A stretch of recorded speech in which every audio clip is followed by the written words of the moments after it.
Good evening and welcome to your NXT broadcast. I am your host, the Mayman, and this is the Sicko Show where we're going live for the NXT Great American Bash Night 1.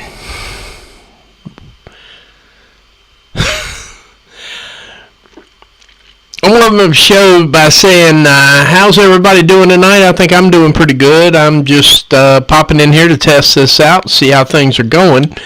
Bear with me here for just a minute while I'm getting set up. How's everybody doing tonight? I know I don't have any viewers yet. People are slowly starting to come on in, and I appreciate you. This is the Sicko Show. I'm your host, the Matty Man. When you do get in here, or if you're just watching the replay, it's a like gang, comment gang, share gang. Drop that like down there for me. Help the algorithm pop out there, and I hope everybody's having a good night. I know I am.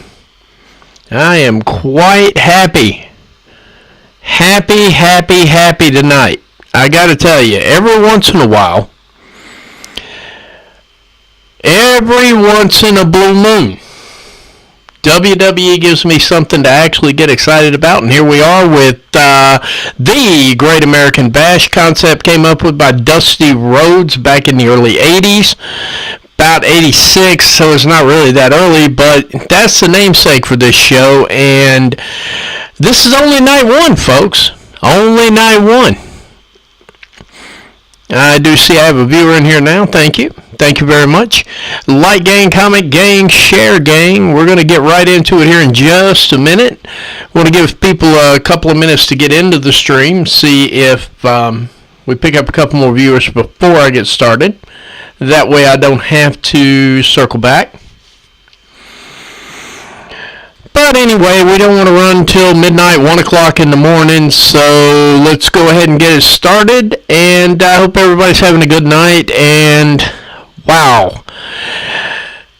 We're still working on the stream. The stream is a work in progress, but as you can tell, we're definitely making strides, making headway. Everything's looking really nice. I want to give a big shout out to the Covalent TV, one of the shows that I personally watch, sit in, help, support, do everything else. Mr. Starks just gave me some great ideas on how in the world to get this thing popping, get it set up right. We're going to try some of that tonight. We're going to work it out. I got to tell you what, give me a fire emoji in the chat. Why not? Give me fire. Come on. I need some fire. Fire. Fire. Alright, so we're moving in there. We got the video package coming in the door there with Hank and Tank. I will never get over that. Never, ever never get over that a day in my life. Hank and Tank are sneaking into the Performance Center, and they're trying to get all set up to be the host for your NXT Great American Bash live on Sci-Fi. Everybody knows WWE had to make a programming change this week and next week, probably because of the Olympics. That's right, the Olympics. The Olympics are in town, so Raw and NXT are heading over to the land of make-believe, which I really believe that USA is probably also the land of make-believe, but, you know, hey, what the hell? What do I know? So, yeah, we got Hank and Tank. They're sneaking in the back door. They're trying to get set up to be the host of NXT. We're told right then and then it's going to be a 2-week special. And, guys, I got to tell you something. I was not expecting the show that I got. And that's the best way to say it. I don't know another way to say it except that I was not expecting the show that I got. So let's get in there and let's chop up this game and let's get to work. Let's do some work. Put out some of this good work here. Alright, as always, like gang, comment gang, share gang, get the word out. Come on, man. One person? Really? I was doing 16 the other day. Come on now. Let's get it going. Let's get it going. Share it out. Share it out. They do tell us it's going to be a 2-week special because, you know, there's absolutely no way to cram 8 to 10 matches into 2 hours. WWE can't do it. AEW can't do it. And so that's totally understandable. We're going to stretch this out over a couple of days. It's going to be this Tuesday. Next Tuesday, we're getting a championship match with Ethan Page. We're getting a North American title match, and we're getting a tag team match. We're getting a reunion of two of the guys in the Rascals. I missed the name, so pardon me. I'll have it next week when I actually do this one, because I'm going to have to do a follow-up. If I do one week, I got to do the other. So here we are. And the show opens up with them sneaking in the building. They short the place, set the alarm off, everything else. Everybody was running. Then we're into the show, and they're like, hang on just a minute here. Let's throw this switch in. Boom, we're live in the Performance Center.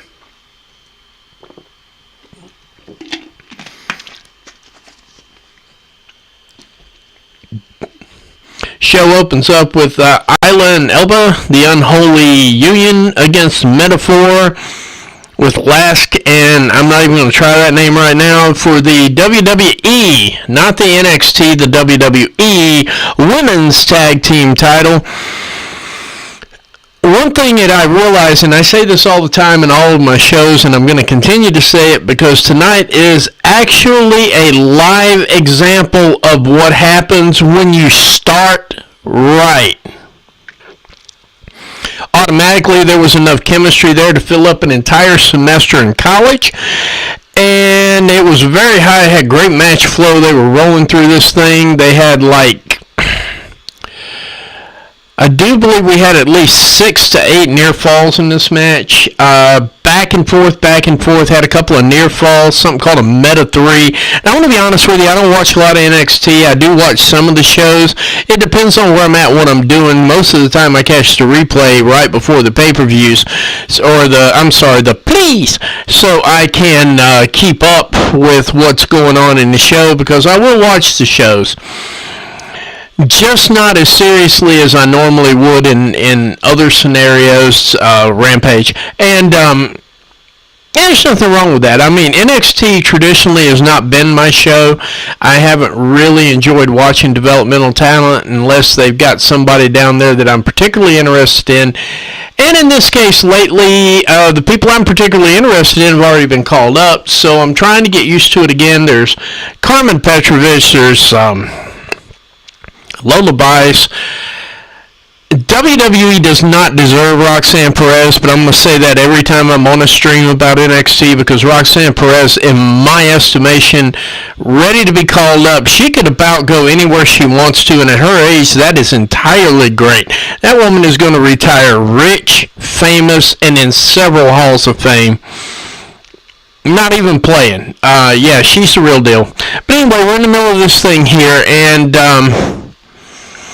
there's lots of high-flying action in there. The chemistry's great. Back and forth. But in the end, we get the evil touch from the Unholy Union. The Unholy Union celebrates with their titles. They get kind of caught up at the end there. Ethan Page starts out to cut a promo, but then again we're told that they will be facing Jade Cargill and Bianca Belair, the EST. I'm sorry, the EST. I was going to call her the NXT.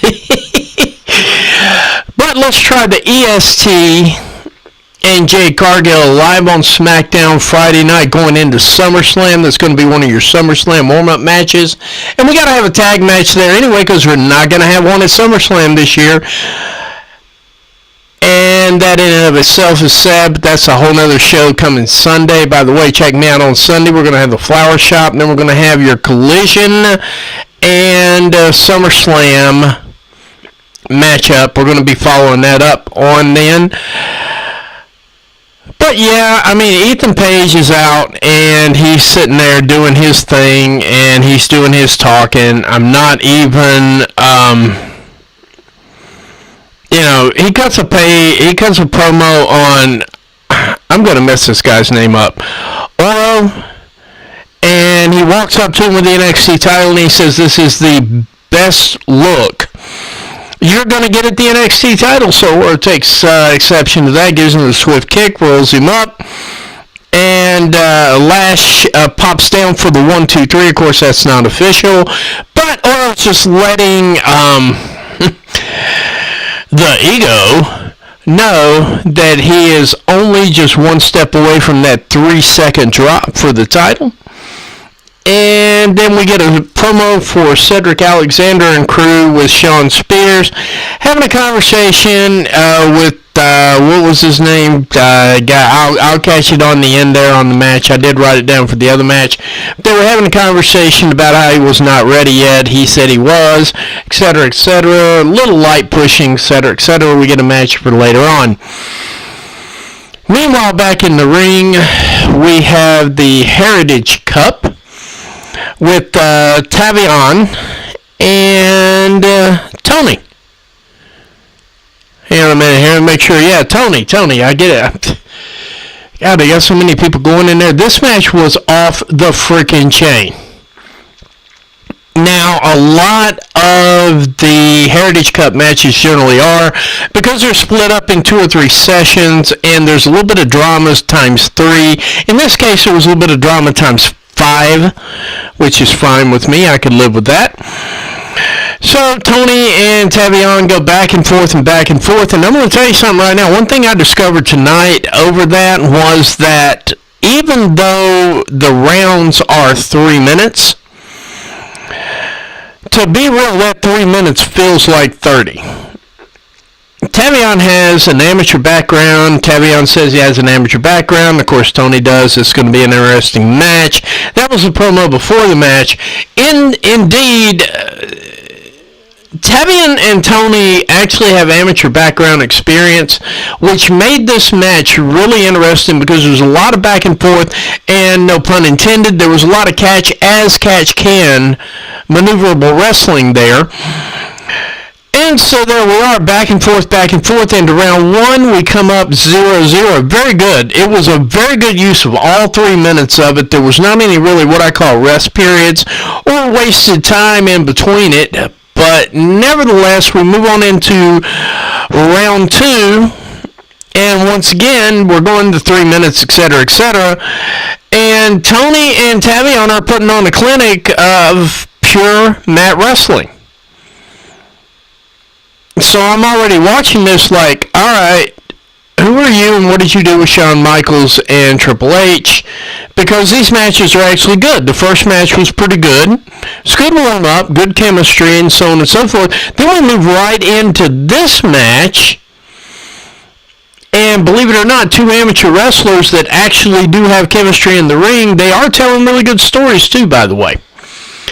That's something that's been lacking in the NXT division here, so I was real happy to see that. But they were back and forth, and out of nowhere, if I understand this correctly, the call on it was the forget about it, and Tony goes up 1. Meanwhile, in between the previous 2 rounds, we get a picture of Ren Sinclair up in the crowd. She's making her way down to the ring. And so in between the second round and the third round, we come back from break, and we've got Ren Sinclair standing in the ring, literally all but yelling at Tavion. And finally, she just hauls off and slaps the shit out of him in the face. And I mean, that was an honest slap. That really was. Made good sound.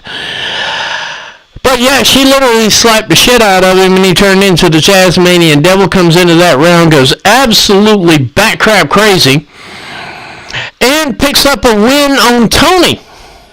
Just out of nowhere. Big drop, and we're sitting at 1-1. Then we go into the next round, which is, they're calling it the 5th round. I lost track of them, because apparently when you do the pin, the round stops, you start a new round. When you get the fall, according to the rules. So, here we are, and now we're sitting here at 1-1. We're in the final decision. They're calling it round 5, so I'm calling it round 5. I'm happy with that. And this was actually, this next 2, I think it was like 1.5, 1 minute 45, was absolutely off the chain, as usual. Tony puts on good matches, but I was kind of impressed with this Tavion dude. Anyway, long story short on this one, Tony hits a spine buster after a series, finishes it off, wins the Heritage Cup, retains the Heritage Cup. his concierge grabs it, holds it up in the air, and, we're going back to break again. Oh my goodness, this was a match. I mean, this really was a match. In the back, they're doing the talk-up for the 6-woman tag match later on in the night with JC, Jasmine, Carmen, Soul, Lola, and I didn't have the other name right then. I'll have it when we get there. But, they were talking about how they felt like they were going to do it, and then they talked about the social media rants back and forth and so on and so forth. And I'm escaping that. It's not a big deal. I'm escaping it completely. And and so ring announcers, Vic Joseph, Booker T start calling in for the next match, which is going to be Brooks Jensen, who was the guy that Cedric Alexander was having his little squash back there with in the back with. And we get the announcement for Brooks Jensen, and Cedric Alexander comes out. We knew this was going to be a short match. We knew it was filler. Sean Spears shows up in the middle of all of it. Long story short, it was a pretty good match. Yeah, once again, we're staying on this. They weren't bad. And there wasn't an excessive amount of talking. There wasn't 5,000 promos, 20 recaps, or any of that. And the matches were flowing rather well, which gave us a perfect opportunity to take a break. Yeah, at that point, I was definitely needing a break. Sean Spears had a couple of words to say. Cedric Alexander picked up the win.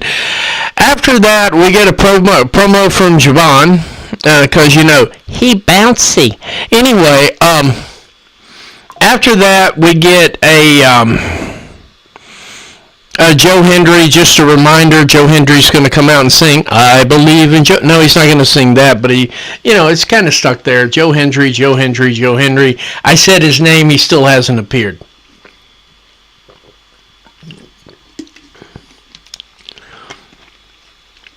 And, of course, after all that, we get an excerpt of the Rascals Treehouse.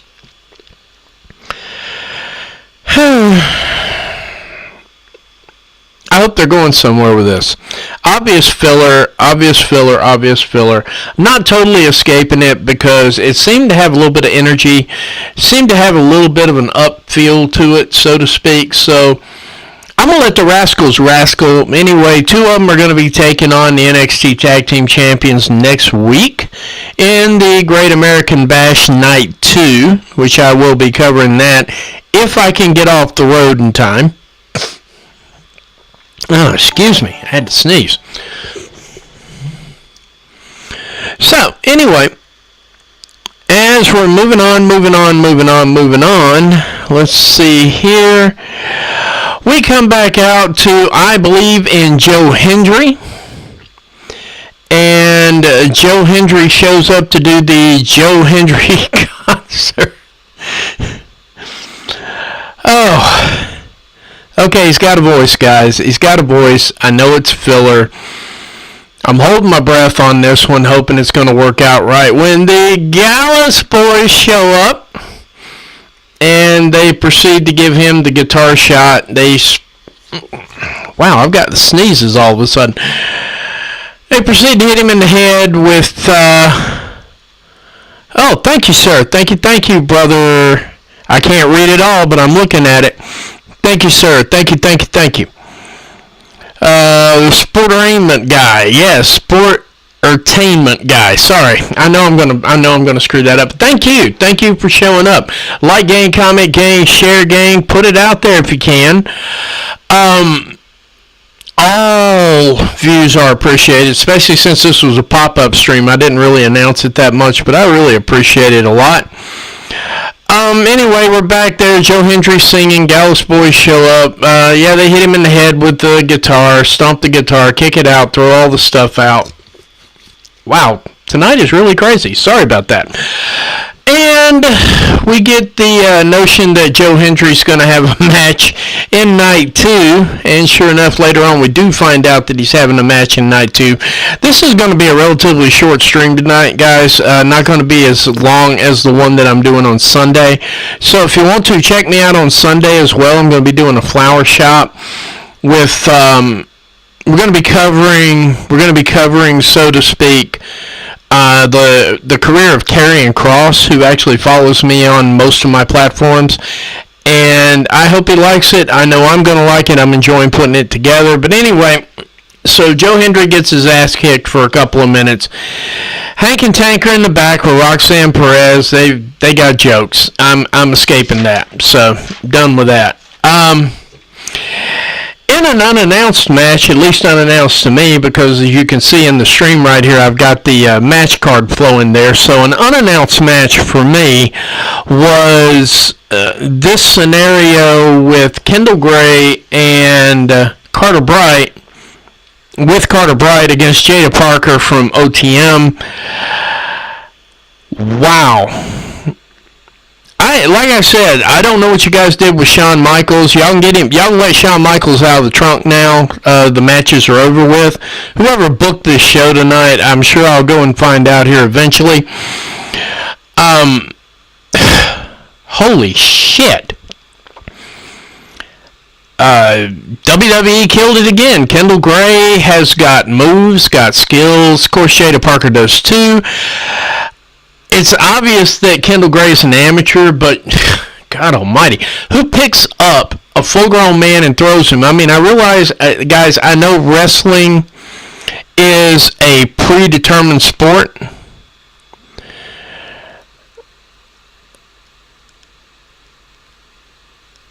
And so, but to be honest with you, yeah.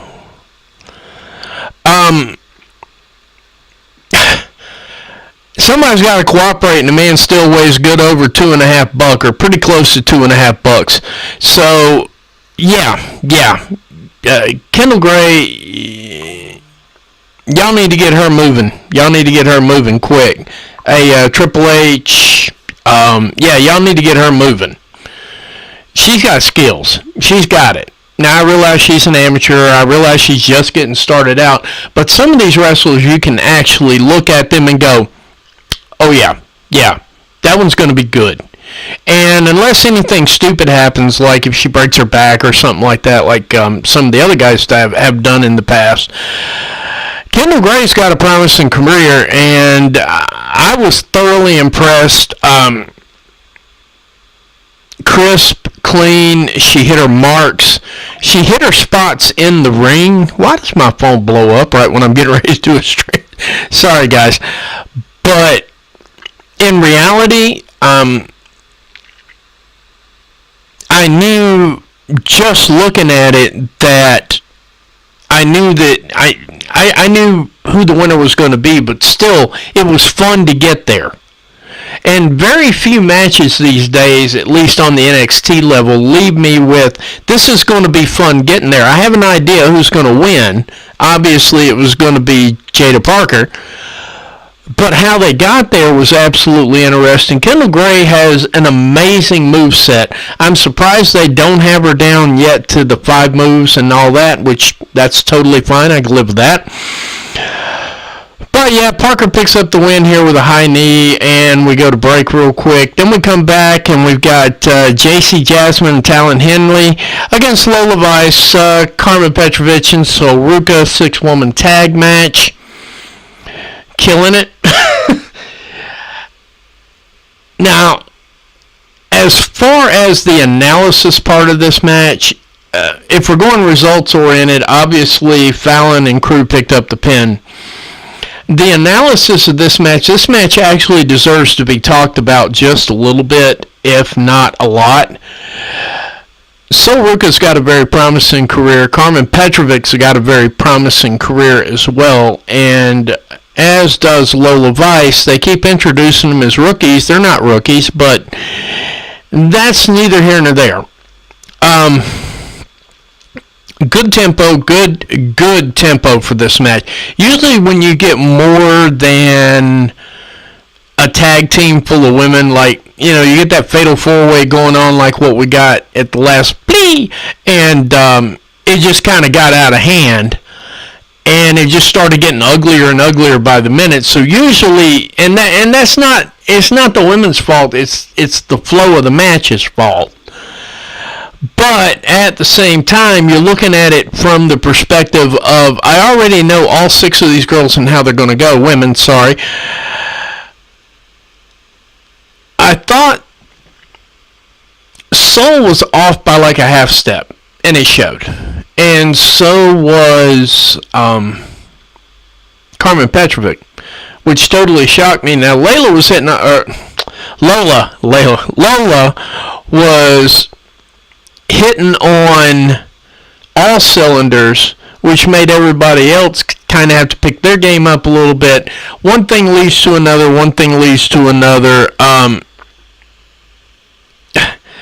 If I tried to describe all of the action in this match, I'd probably be here all night because it really was good. But at the end of the day, why they insisted on them picking up the pin, I will never know. They probably could have been safe losing this match. But anyway, Fallon picks up the pin over Carmen Petrovic. I'm guessing they're pushing a feud between those two down the road here probably in the next couple of weeks after the Great American Bash. So, yeah, Fallon picks up the pin over Carmen. That was at least a 7 out of 10 match. I'm going 6.5. Like I said, NXT really surprised me tonight. My stream working really surprises me tonight. So it's an overall good night. I'm just sitting here winging it at this point. Fantastic stuff. Paxley and Lilani Jordan are backstage talking about the NXT North American title. And for the life of me, I cannot remember that sweet young lady in the background. I promise to have it by next week. My bad. If anybody in the chat knows what it is, pop it in there. Throw it in there for me. I don't mind admitting I forgot. And I never have written her name down at least once, so I have nothing to work with. But anyway, she was standing in the background looking all eerie and spooky like she watched the Wyatt Six and decided she was going to one-up them, because that right there is actually an intimidating character. Excuse me. Got another sneeze.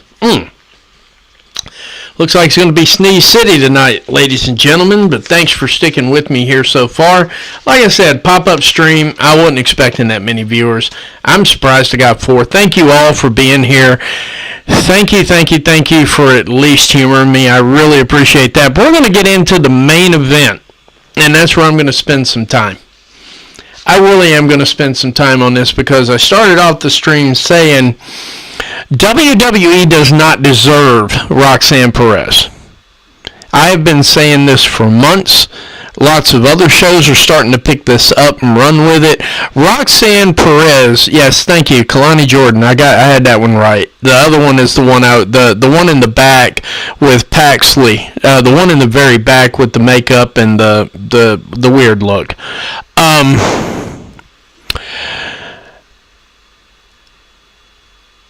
But anyway, Roxanne Perez just continues to pull out fresh work.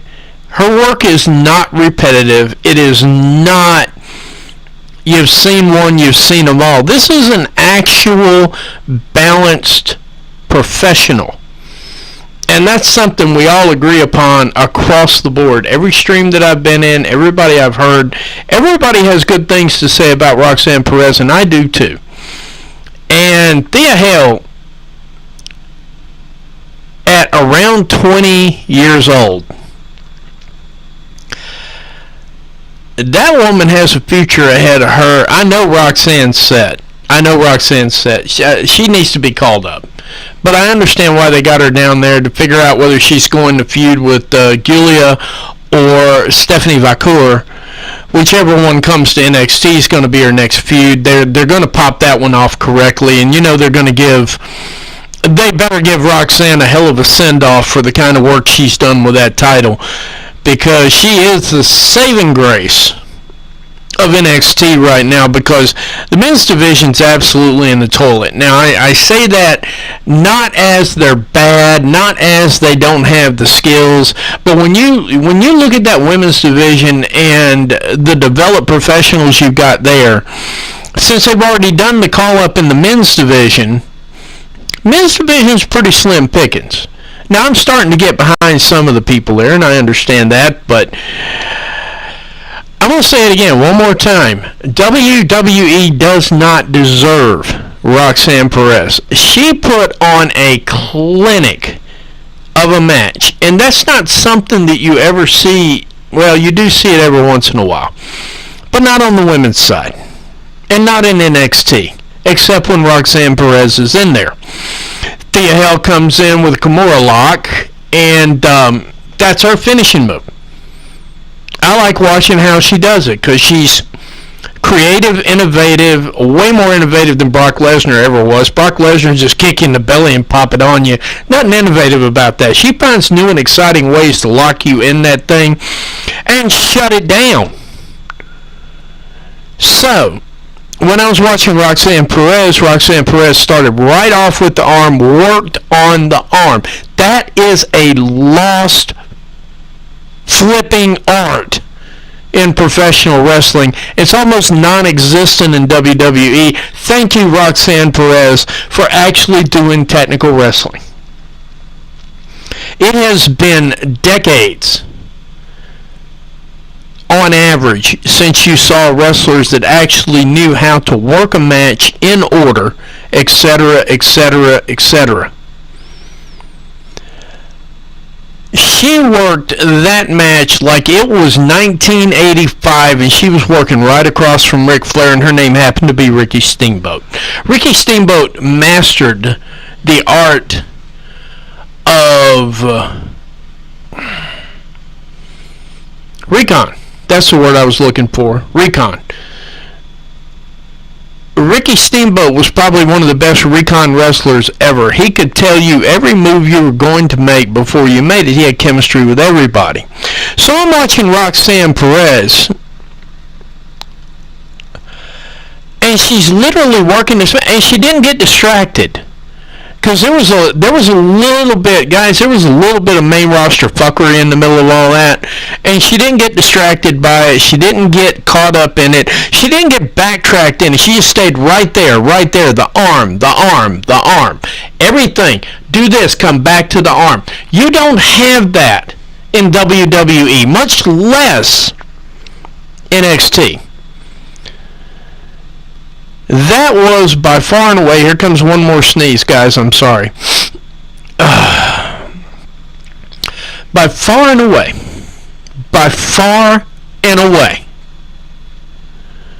if there's been a match in NXT in the last 6 months that was better than this one, send it to me. Back and forth. Thea Hale gets her high-flying maneuver in, second rope down to the floor. It was... once again, spectacular. And I wrote this down because it was funny as hell, the world's smallest slam.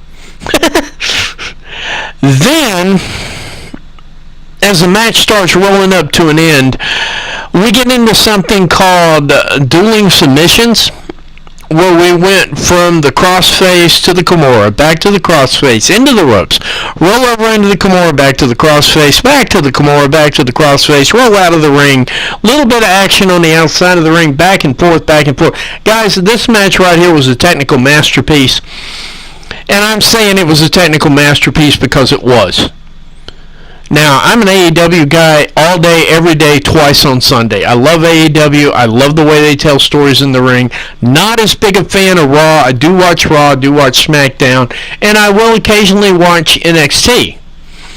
Because my time's generally sitting there spent watching GCW, OVW, and all those indies, and New Japan, and so on and so forth, catching up on TNA, things of that nature. So typically, I kind of halfway watch Raw and I halfway watch SmackDown because I don't cover the shows. But it's probably been...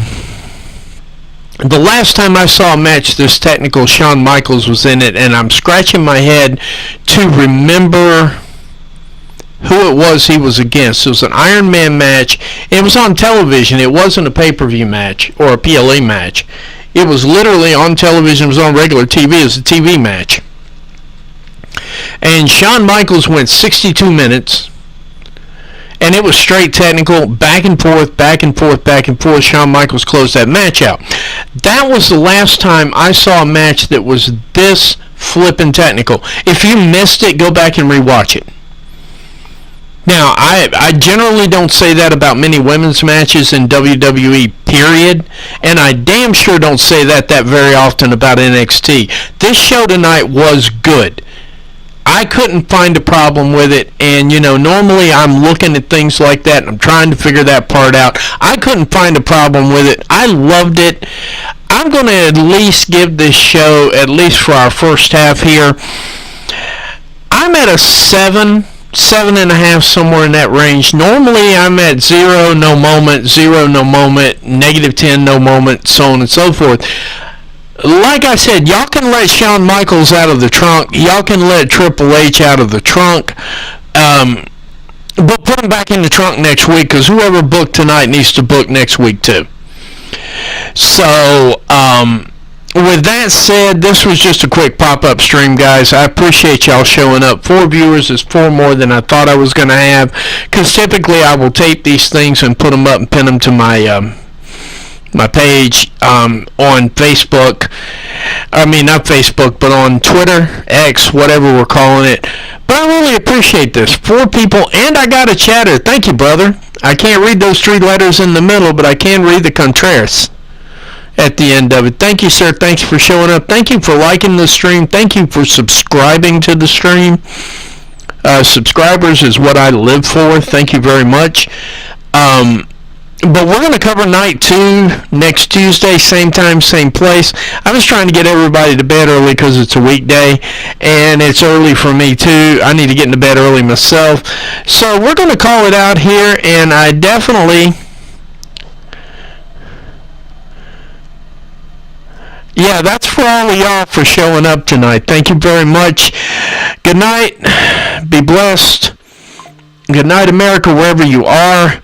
Thank you for joining us. We'll be live Sunday at 2 o'clock and at 9:30, because I've got 2 shows I'm doing then. And after that, who knows? Who knows what we're doing? Thank you again. I'll catch you next week. Peace.